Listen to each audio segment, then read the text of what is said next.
सर्दियों में ज़्यादा हार्ट अटैक आते हैं सर? सर्दियों आने के ज़्यादा से अटैक होने की नंबर 1 कारण है बिकॉज ऑफ द कोल्ड। अगर हिंदी में कहें, सर्दियों में अगर आप कपड़ा कम पहन रहे हैं हार्ट अटैक होता है।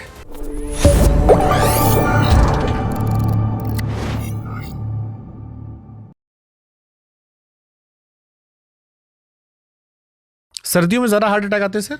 सर्दियों आने के ज़्यादा से because of the arteries you can get into spasm because of the cold, special cold में एक्सपोज है। Otherwise properly you are cover up, the chances are less, but if you are expose to cold then because of the cold you can get a spasm, heart attack. अगर हिंदी में कहें, सर्दियों में अगर आप कपड़ा कम पहन रहे हैं, हाँ जी, और ठंड आपको लग रही है, तो हार्ट अटैक बढ़ने के चांसेस ज़्यादा। जिसका बीमारी है, जिनमें सिम्टम्स है, ऑब्वियसली बात, जिसकी बीमारी है, नहीं है तो उनको तो केवल ठंड लगेगी, तबीयत खराब होगी। जो डायबिटिक हैं, या जो हेल्दी मोटे लोग हैं, हाँ, या जिनमें लक्षण आ रहे हैं, उनको सर्दियों में ज्यादा प्रिकॉशन लेने चाहिए। एकदम पूरा प्रिकॉशन लेना चाहिए, प्रॉपरली अच्छी तरह गर्मी कपड़ा वगैरह पहनना चाहिए, क्योंकि सर्दी जब एक्सपोज होता है तो शरीर के अंदर जो आर्टरी में स्पाज्म बनने का चांस है, दिल का आर्टरी का स्पाज्म। एक कॉमन क्वेश्चन बहुत लोगों ने दिया सर कि जो दिल के मरीज होते हैं उन्हें नियमित रूप से खून पतला करने की दवाई दी जाती है। हाँ जी, इसके साइड इफेक्ट क्या होते हैं? ये दिखाया गया कि कैसे हार्ट अटैक होता है। जो आर्टरी, दिल का आर्टरी के अंदर जो खून जाता है उधर धीरे धीरे कोलेस्ट्रॉल डिपोजिट होकर वो रास्ता बंद हो जाता है। आइदर पूरा धीरे धीरे 90-100% का रास्ता बंद हो गया, नहीं तो कम रास्ता भी सडनली एक दिन फट जाता है, उसके अंदर खून क्लॉट जम जाता है। तो सबसे अटैक होने की नंबर 1 कारण है जहाँ खून शरीर के अंदर जाता है वो बंद होकर उसको क्लॉट बन जाता है। तो खून पतले गोली देने का ये कारण है कि बाबा ये जो क्लॉट न बने तो हार्ट अटैक होने की चांस कम है। तो इसलिए दिखाया गया स्टडी करके लाखों करोड़ों लोगों का कि जो खून पतली गोली लेंगे तो आपका हार्ट अटैक आने की चांस बहुत कम है। इसलिए मैं नॉर्मल आदमी को एडवाइस नहीं करूंगा, क्योंकि खून पतले का गोली का अपना साइड इफेक्ट है, क्योंकि दूसरी जगह ब्लीडिंग हो सकता है। जिसका पेट में अल्सर है उसका ब्लीडिंग होने की चांस ज़्यादा है। जिसका बीमारी ब्लॉकेज नहीं है बिल्कुल एडवाइस नहीं करूंगा, लेकिन जिसका ब्लॉकेज है डेफिनेटली एडवाइस करूंगा कि खून पतले की गोली लो। ज़्यादातर सबसे इंपॉर्टेंट गोली जो एस्पिरिन, लेकिन जिसका एसिडिटी वगैरह है उसके लिए दूसरा टाइप का गोली है वो भी ले सकते हैं, लेकिन लेना तो बहुत ज़रूरी है। ओके, कई लोग कोलेस्ट्रॉल की बहुत बातें करते हैं हार्ट केसेस में, लेकिन शुगर, चीनी या ब्लड शुगर की उतनी बातें नहीं होती हैं। हाँ जी, यस, हाँ जी। क्या ये ज़्यादा होनी चाहिए, और कितनी शुगर कंज्यूम कर लें जिससे हम हार्ट को डैमेज ना करें? जैसे बताया 100 साल में हमारा दुनिया में हमारे बुजुर्ग लोग जो एक महीने में जितना शुगर खाते थे, अभी आजकल में एक दिन में उतना खाते हैं। तो शुगर शरीर के लिए सबसे डेंजरस है। बहुत सारे है। एक तो जैसे खाते हो शुगर लेवल पर आपका शरीर के अंदर ग्लूकोज लेवल बहुत ऊपर चला जाता है, इसलिए आपका पैनक्रियास जो इंसुलिन सिक्रीशन करता है, बार बार जैसे एक आदमी को बोलो कि एवरी 5 मिनट के अंदर 100 मीटर भागो भागो भागो, तो 2 घंटे के बाद गिर जाएगा आदमी, बोलेगा गया मैं चल नहीं पाऊंगा। तो सेम चीज़ शरीर के अंदर होता है। कोई भी मिठाई चीज़ शरीर के लिए बहुत ख़राब है, क्योंकि शुगर लेवल इमीडिएटली चला जाता है, आपका इंसुलिन सीक्रेट होता है, धीरे धीरे आपका जो इंसुलिन रेजिस्टेंस होकर डायबिटीज़ होता है। दूसरा जो शुगर जो ज़्यादा खाते हैं उस शरीर का जो जैसे बताया आपका जो खून जाने का जो नली है, जिसको आर्टरी बोलते हैं, उसका जो लाइनिंग भगवान या जो लुब्रिकेटिंग लाइन है एंडोथेलियम, वो डैमेज हो जाता है, वो फिर स्टिकी हो जाता है, उसके अंदर फिर खून जम जाता है तो क्लॉट हो जाता है। इसलिए शुगर शरीर के लिए आपका तंबाकू जितना खराब है शुगर उतना खराब है। तो तंबाकू पे तो लिखकर आता है कि इसको खाने से आपका शरीर का ये हाल होगा। यस। क्या मिठाई के डब्बों पर भी लेबल नहीं लगना चाहिए? तो लगना चाहिए मेरे मुताबिक।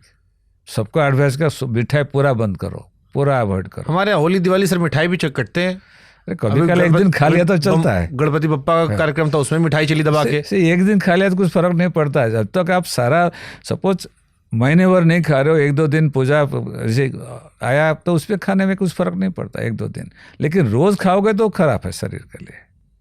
बाकी चीज़ कर रहे हो, एक्सरसाइज कर रहे हो, सो रहे हो, सब कुछ कर रहे हो, 1-2 दिन मिठाई खा दिया तो ठीक है, लेकिन रोज़ मिठाई खाना अच्छा नहीं है। और ये जो गणपति बाबा या हमारा पूजा आता है वो साल में एक बार आता है, तो उस दिन खा लो। हमारे यहाँ साल भर में 50 कार्यक्रम आते हैं, फिर हमारे हैप्पी बर्थडे आते हैं, फिर हमारे दोस्तों के बर्थडे आते हैं, फिर उनके बच्चों के बर्थडे आते हैं, फिर शादियों की सालगिरह होती है। तो होते होते 365 दिन में 200 दिन कोई ना कोई कार्यक्रम हो आता है। आज ऑफिस में किसी का प्रमोशन हो गया, खुश हुए तो कर लेते हैं। तो इसी में बताओ, एक हफ्ते में 7 दिन में एक दिन रखो चीटिंग डे। मैं इससे मजाक करता, संडे को सीन डे रखो, एक दिन एक चीटिंग करो, लंच के लिए थोड़ा चीटिंग कर लो, खा लो, नो प्रॉब्लम। बाकी 6 दिन शरीर का अच्छी तरह देखभाल करो। ओके, लाइफ तो है, पूरा जिंदगी भर कुछ नहीं करोगे, ऐसे करोगे तो जिंदगी बचने कुछ जीने की कुछ मतलब नहीं है। तो कभी काल कर लिया तो ठीक है। जो आदमी रेगुलर सारे चीज़ करता है, ठीक टाइम पे सोता है, एक्सरसाइज करता है और स्ट्रेस नहीं लेता है, खाना पीना सब रखता है, कभी कल मिठाई खा लिया कुछ फर्क नहीं पड़ता है। अगर दादाजी और पिताजी को हार्ट की बीमारियां थी, हाँ जी, तो उसके बच्चे को सामान्य बच्चों से कितनी ज़्यादा सावधानी बरतनी चाहिए ताकि उसे हार्ट की बीमारियां ना हो? ये दिखा गया कि जैसे दादा या पिताजी या माताजी का हार्ट दिल का बीमारी है, बच्चों को 10 साल पहले हो जाता है, स्पेशली जिसको 65 साल से कम उम्र में, मतलब जिसको कम उम्र में सपोज दादाजी या पिताजी को या माताजी को दिल का बीमारी हुआ तो बच्चों का 10 साल पहले और हो जाएगा। सपोज उनको 60 साल में हुआ तो बच्चों को 50 साल में होने की चांस है। लेकिन इसके साथ ये भी है, आप बचपन से सपोज जिसका फैमिली हिस्ट्री है, बचपन से आप पूरा अच्छी तरह केयर लिया तो दिल का बीमारी आप डिले कर सकते हो, नहीं होगा। मेरे पास अभी है, 1 महीना पहले एक पेशेंट आया था जो 72 साल था। तो उसने बोला कि जब हिस्ट्री में देखा, उनका 2 भाई का ऑपरेशन, एक का 45 साल, एक 50 साल में ऑपरेशन हुआ था, पिताजी का 65 साल में हार्ट ऑपरेशन हुआ था। उसने मेरे को क्वेश्चन पूछा कि मेरे को क्यों हो गया, मैं इतना केयर लिया हूँ। ऐसे आप देखो, आपका दोनों भाई पिताजी को 40, 45, 50 और 60 साल में हुआ, आपको 72 साल तक आपका चला, तो आप केयर लिया, इसलिए आपका 20 साल आपने एक्स्ट्रा जी सका। तो इसीलिए जो जिसका भी दिल का शरीर फैमिली हिस्ट्री है, वो सारा चीज़ जैसे बताया, अपना शरीर का देखभाल करें तो उनका दिल का बीमार होने के चांस कम है। होगा भी बहुत लेट एज में होगा। और मान लीजिए दादाजी को हार्ट की बीमारी थी, पिताजी को नहीं हुई, हाँ, तो क्या बच्चे खोने के चांसेस हैं? फिर भी होने के चांस है। ये भी उल्टा है, मेरे पास बहुत सारे पेशेंट है जिसका दादाजी पिताजी 90-100 साल जिए हैं, उनको 45-50 साल में हार्ट अटैक हो गया, बिना फैमिली हिस्ट्री, लाइफस्टाइल चेंज पूरा। अभी मेरे पास पेशेंट है, जब पेशेंट आते हैं जिसका फादर लेके आता है 85-90, बच्चे को 45 साल में हार्ट अटैक हो गया, क्योंकि केयरलेस है, लाइफस्टाइल चेंज हो गया। दोनों का है, जिसका फैमिली हिस्ट्री है, अच्छी तरह शरीर का देखभाल किया तो हार्ट का बीमारी होने की चांस कम है, होगा भी बहुत लेट उम्र में होगा। हार्ट के रोगों का निदान के लिए कौन कौन से टेस्ट करवाते रहने चाहिए समय समय पर? ये तो हाँ, ये बहुत ज़रूरी है। जिसका स्पेशली जिसका स्ट्रॉन्ग फैमिली हिस्ट्री है, जैसे जिसका सादा रिस्क फैक्टर है, उनको बताऊंगे इसको टेस्ट करना जरूरी है।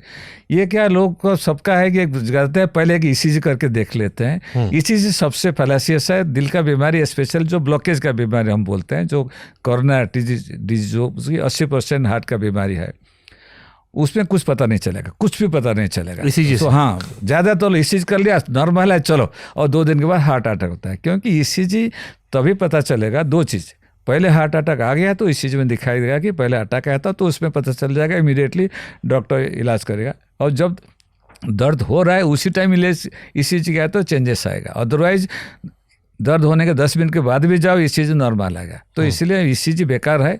उसके साथ जो हमको स्ट्रेस टेस्ट बोलते हैं, स्ट्रेस टेस्ट मतलब क्या बोलते हैं, आदमी को मशीन में चलाते हैं, ज़्यादा चलाते हैं क्या होता है ना, दिल का रेट बढ़ जाता है। जो नॉर्मल हम 60-70 1 मिनट में बीटिंग करता है, एक्सरसाइज किया तो आपका शरीर को ज़्यादा खून चाहिए, तो आप दिल करें 110, 120 या 140 रेट में काम करता है।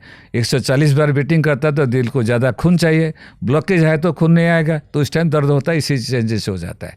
तो इसीलिए हमको एडवाइस करेंगे, सबसे नंबर 1 है स्ट्रेस टेस्ट करना। स्ट्रेस टेस्ट भी कई तरीक़ा का है, रेगुलर स्ट्रेस टेस्ट जो मशीन में करते हैं, दूसरा स्ट्रेस इको बोलते हैं, क्योंकि जब स्ट्रेस टेस्ट के साथ आपका हार्ट का इको कार्डियोग्राम करके देखेंगे हार्ट का पंपिंग कैसा है, वो ज़्यादा एक्यूरेट है। और उसे एक स्ट्रेस थालियम बोलते हैं, ये दोनों सबसे ज़्यादा एक्यूरेट है। तो मैं एडवाइस करूँगा स्पेशल जिसका स्ट्रॉन्ग रिस्क फैक्टर है, और एटलीस्ट जिसका रिस्क फैक्टर नहीं है बट स्ट्रेस है, वर्कलोड है, लेट नाइट करते हैं, एटलीस्ट स्ट्रेस टेस्ट करना है। दूसरा एक सिंपल टेस्ट है, उसको सीटी कैल्शियम स्कोर बोलते हैं। उसमें क्या होता है ना, आपका दिल के अंदर जो बीमारी जब शुरू होता है, कोई कारण से अंदर आपका जो खून जाने का जो नस है, जो बताया एंडोथेलियम जब वो डैमेज हो जाता है, जब सूखता है, जैसे अब घाव हो गया, कट गया, तो सूखने के बाद देखेंगे चमड़ी के साथ सेम कलर नहीं होता, दूसरा रंग कलर होता है, स्कार का होता है। तो उसके अंदर जब डैमेज हो जाता है, उस जो सूखता है उसके अंदर कैल्शियम डिपॉजिट होता है, उसके साथ कोलेस्ट्रॉल डिपॉजिट होता है। धीरे धीरे क्या कोलेस्ट्रॉल डिपॉजिट होकर ब्लॉकेज हो जाता है ना। आप कोई टेस्ट नहीं है एंजियोग्राम छोड़ के कि आप वो कोलेस्ट्रॉल को आप देख पाओगे एक्सरे करके, लेकिन कैल्शियम एक्सरे में से पता चल जाता है। तो इसलिए सिटी कैल्शियम स्कोर एक सिंपल टेस्ट है, एक्सरे की तरह 1 सेकंड में हो जाता है। वो किया तो उसमें सपोज किसका सिटी कैल्शियम स्कोर ज़्यादा है, उनका ब्लॉकेज होने की चांस ज़्यादा है। ये दोनों टेस्ट मैं सबको बताऊंगा कि भाई एक stress test, stress equal stress thallium करो एंड सिटी कैल्शियम स्कोर हो, ये दोनों किया रहा तो उसमें ज़्यादातर दिल का बीमारी पता चल जाएगा। नेक्स्ट रहा CT angiogram. City angiogram again मैं सबको एडवाइज नहीं करूँगा, आजकल सब लोग एक देखोगे स्ट्रीट कॉर्नर पे एक सिटी एंजियोग्राम मशीन खुला हुआ है, सब लोग अपना सिटी एंजियो करते हैं। 2 चीज़ के लिए एडवाइस नहीं करूँगा। एक है सिटी एंजियोग्राम में बहुत रेडिएशन है, इक्वलेंट 500 से 800 एक्सरे का रेडिएशन है और उसमें कैंसर होने की चांस ज़्यादा है जिसका। दूसरा रहा ये जो सिटी एंजियोग्राम जो रिपोर्ट मिलता है वो इतना एक्यूरेट नहीं है। उसमें सिटी एंजियो में आपका नेगेटिव मतलब नॉर्मल निकला तो बहुत 99.9% एक्यूरेट का आपको ब्लॉकेज नहीं निकलेगा, लेकिन ब्लॉकेज निकला कि आपका 50% ब्लॉकेज, इतना एक्यूरेट नहीं है। सो नेक्स्ट लेवल रहा जैसे बताया stress test, stress equal stress thallium. उसके साथ नेक्स्ट रहा CT angiogram. Only go to a cardiologist and get proper advice, genuine needed then do CT angio and final जिस पे 100% एक्यूरेट है उसको रेगुलर एंजियोग्राम जैसे हाथ या पैर से करके दिल के अंदर देखते हैं। उसके साथ बहुत लोग इकोकार्डियोग्राम कर लेते हैं ECG के तरफ। इकोकार्डियोग्राम एक आपका जो दिल का ये टाइप का ब्लॉकेज का जो बीमारी पिकअप करने के लिए बहुत बेकार है। जिसका ऑलरेडी हार्ट अटैक हो गया, हार्ट पंपिंग कम है, इनडायरेक्टली पता चल जाएगा, वो उसके लिए अच्छा है। जिसका हार्ट पंपिंग नॉर्मल है वो ब्लॉकेज भी है तो पता नहीं चलेगा, इसलिए प्लेन इको एडवाइस नहीं करूँगा। उस इकोकार्डियोग्राम ज़्यादातर करते हैं हार्ट मसल का वीकनेस और हार्ट का आपका वाल्व का बीमारी के लिए। सो कमिंग बैक आपका जो समरी आपका stress test, stress equal stress thallium. Number 2 CT calcium score बहुत ज़रूरत है तो सिटी कोरोनरी एंजियो और उसके साथ रेगुलर एंजियोग्राम। उसके साथ आपका कोलेस्ट्रॉल चेकअप करना बहुत ज़रूरी है, बाकी बीमारी का चेकअप करना चाहिए। कोलेस्ट्रॉल हुआ, आपका डायबिटीज़ हुआ, वो सब चेकअप करना चाहिए।